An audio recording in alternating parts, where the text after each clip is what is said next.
அது என் கடவுள வந்ததுன்னா உங்க கடவுள ஸ்டாக் எல்லாமே தங்கி போயிடும். கிழிஞ்சுது. சத்தியமா செய்வேன், நிச்சயமா செய்வேன், ஓப்பனாவே சொல்றேன். சொல்லுவாங்க பிஸ்தா பைஸ் அவரோட ஓன் கடை. அவன் என்ன பண்றானுங்க, வெக்கமே இல்லாம ஹோல்சேல் மறுபடியும் முயறானு காலைல போயிட்டு ஐயோ அவர் கடைக்கு தேசம் பொருள் கொடுக்காதீங்க, எல்லாம் வியாபாரம் பண்ண முடியலன்றானுங்க. உங்களுக்கு கொடுக்க வேணாம், வியாபாரம் பண்ண முடியல. நான் அந்த 7 கடை பொருள் எங்க கொடுங்க, 7 கடையை நான் நடத்துறேன், 7 கடையை நான் நடத்துறேன். எனக்கு திறமை இருக்குது, நான் செய்யறேன்.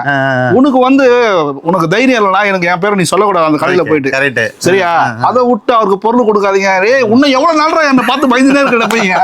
அட போங்கடா சாம்பார் 7 கடை. ஆனா நான் நினைச்சேன் இவங்க பிரியாணி சாப்பிடுறாங்க, சத்தியமா சாம்பார் சோறு தான் சாப்பிடுறாங்க. நிஜமா தான் சொல்றேன். தொட்டுக்க சட்னி. உண்மைமா என்ன பார்த்து அலறானுங்கன்னா இவனுங்க என்ன ஒரு வியாபாரின்னா இவனுங்க ஒரு சீனியர். இவனுங்க ஒண்ணுமே இல்ல.